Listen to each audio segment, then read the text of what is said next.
AFTV, we are over here in New Orleans, up on the balcony of the Bourbon Cowboy, and I'm here with Tiffany, the organizer, or one of the organizers of the Gooner Gras.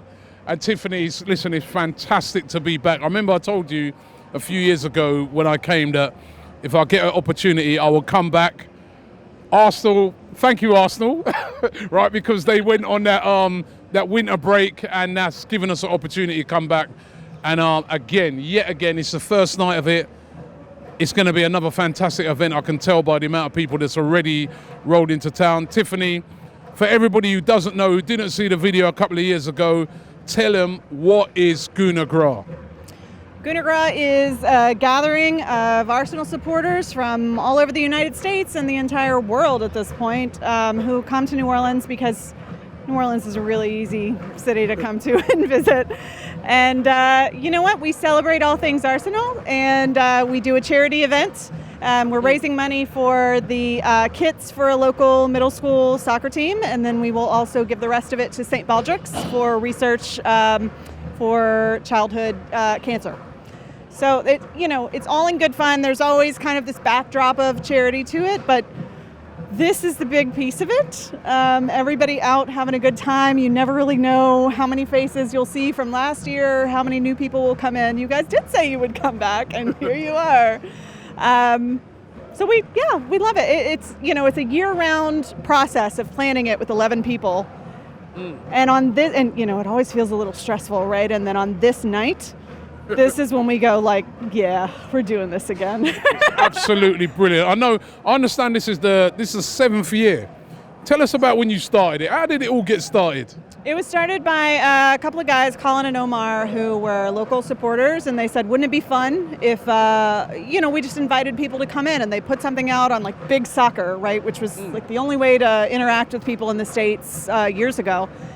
And people came, something like 20 people came. It wasn't a big thing. They did a big dinner, and it was a lot of fun. They caught a parade. And then the next year, it doubled. And by the third year, we were kind of onto something. We had a balcony, we had a parade party, we had all of these things, and we were raising a lot of money for charity, and it really needed to kind of come together. And now it's something we organize for a really long time. Just to make sure that when we get here, it feels like we didn't plan anything, right? It just feels like the most fluid party that you could show up to, where everybody's there and they're all there for the same reason, and it works out. It's not a fluid party. Well, it is a no, let me get it right. It is a fluid party for me and for everybody else who's downstairs, who are having the time of their life and enjoying themselves. But it's not a fluid party because I can see that you guys have really put a lot of meticulous planning into it. It's Thursday, the first night. And then what happens for the other nights? So ordinarily Thursday is a little bit of organizing also, but we found that everybody who was coming to visit us was going to Bourbon Street. So we were like, fuck it, right? Let's just go to Bourbon Street. I have some connections for people who run these giant clubs on Bourbon Street, and we were like, what's available? Let's just throw a party. And there's a lot of fucking people who are really wasted downstairs and enjoying this party. So it worked out a lot better than this soft opening that we'd had before. Not that there was anything wrong with that. We've had it at a cocktail. We've done smaller things, but this feels like a bigger part of Gooner Gras. Tomorrow, we will have the brewery, which is there's a magic bus that goes there. You love the bus. There's a raffle that will raise money for the charities, and then we will crown our king and queen, which is always so much fun. Nobody ever knows who it is. It's very secret. Only like 2 people know the results of any of it. And then we have this huge photo booth. There's so much stuff going tomorrow night, but Saturday, right, is crazy. So you have the afternoon to see the city, and then on Saturday night, we are on a balcony above a parade that is wild. And the entire party continues going into the night. So Sunday, this whole thing about not having a match does not sit well with me. Let me tell you why. Sunday, we have a match. We have the women's NLD. Exactly. Women's North London derby, which we're going to be covering. Big up Pippa, because we started on, I can tell you before you ever go at me, we've started covering women's football on AFTV, and Pippa is doing a great job on that, and she's going to be at the match on Sunday as well. So that's going to be fantastic. And what's going to be really great for me is that I was looking at the timings, right? So obviously in England, the game kicks off, I think it's 2 o'clock. I saw your itinerary come through to me and I'm like, 8 o'clock in the morning? That we're going to be out the night before drinking and partying and that. 8 o'clock in the morning. But this is the norm for you guys, isn't it? The American experience. Yeah. So if you're here, and actually we're on Central Time, so there are people who see it earlier, there are people who see it later. California is going to watch it at 6 a.m. Wow. And they will line up. They will tailgate outside of their pubs until they're open, and then they will go in, in mass and watch this match. And so we're very excited. The women have done amazingly well this season, and then to see them, play Tottenham is just amazing. We're just very excited about it. We're going to have crawfish that day. Did you have crawfish last time? I had the crawfish last time, and that was beautiful. I'm not sure if Troops will eat the crawfish because he don't like fish, but maybe you can get him to eat one. Troops doesn't like boats either. You don't like boats, you don't like fish. Oh, this guy, man. But it's so wonderful to be here. And you know that what I find amazing about, and I was just saying to a guy downstairs, what I like about your group and what I like about the American fans is you guys are a community. Sometimes with Arsenal fans, we're back and forth. I'm the biggest fan. I've been supporting for 50 years. I've been supporting for 5 years. But you guys, you don't care. It's just like, we support Arsenal. We're a family. We're a community. We're going to come together. We're going to have a lot of fun.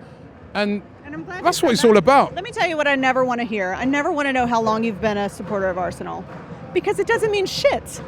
It means that you're supporting them now. That's great. But this entire tenure thing, it's just, who's got the bigger parts? And I don't love that. I'm not okay with people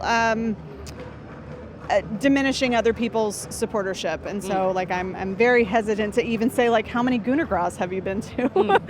Because I just think if you're here, then you're here now and you're amazing and we're happy with you and welcome, and it's a family. And you're right, here it's a community where we've been to a lot of matches overseas. We bring, Arsenal America brings about 60 people a year. I saw you at a game. Yeah. You was at a game last year, wasn't you? I was just there in October, and I was there again last October. And so we bring about 60 people, and it's a great group. But this is a pilgrimage, which still makes it very special to me, regardless of if they started watching last year or at birth.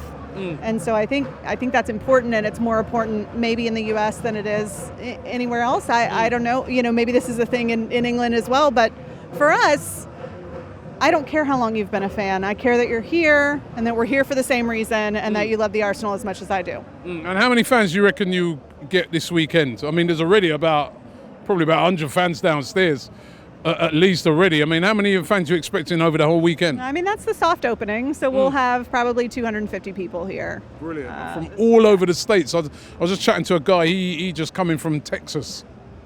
Texas, Kansas City, Milwaukee, Madison, Wisconsin. We have people who came over from London. Last year had people guys from London there. Australia last year. So people come from all over, and that journey is not overlooked. We appreciate it so much. And really, we just make it so that everybody feels like this was completely worth it and we want to do this again. And we work hard to make sure that that's what they take away from it. Well, listen, you know what? Arsenal Football Club, this lady and her crew, they deserve, I don't know what you could give them, whether it wouldn't be a medal, or I don't know what they can do for you. But what you guys are doing over is absolutely incredible. You're keeping, Arsenal alive over here. I think the event you're doing is incredible. And New Orleans is just such an amazing city. And I know, again, you're a big spokesperson for New Orleans because it's your city. It is. And I have to say, Sue Campbell and Mark Brindle at the club have been instrumental in us being able to bring people over and making all of their dreams come true with, whether it's standing at the wait line for people to come in off the coaches or however that happens. So that they're very helpful with that, and I can't thank them enough. Good people. Great people. And they really, really, really care about the club. So it's not just their job, and I appreciate that so much about them. Everything else is, as we say, lagniappe. Well, listen, I'm keeping you away from having a drink and having a great time. But Tiffany, listen, how dare I? Well, it's wonderful. We're up on the balcony here, Bourbon Street. It doesn't get no better than this, trust me. I said this last time I came there. If you're an Arsenal fan, get over here to Gooner Gras, New Orleans. It is absolutely brilliant. New Orleans is an amazing city, a unique city, I think, in the States, because you just don't get. You know, it's very different to most cities And I have in the to say, States. you know, there's a lot of places that throw parties, and we love to go to all of these different ones. And honestly, Gooner Gras wouldn't be what it was if we weren't in New Orleans. And so when people say, like, oh, how can I make my party as big as yours or as great as yours? And I'm like, move it to New Orleans. Everybody wants to come here. So it's, you know, that's the easy part. It's an amazing city. So listen, it's Gooner Gras 2020. It's the first night. It's already rocking. And I'm looking forward to it. I've got my drink. I just parked it up down there a minute ago. But we're having fun here tonight. And follow us here on AFTV. The whole Gooner Gras journey. We are going to be covering it, all of it here, and it's going to be amazing.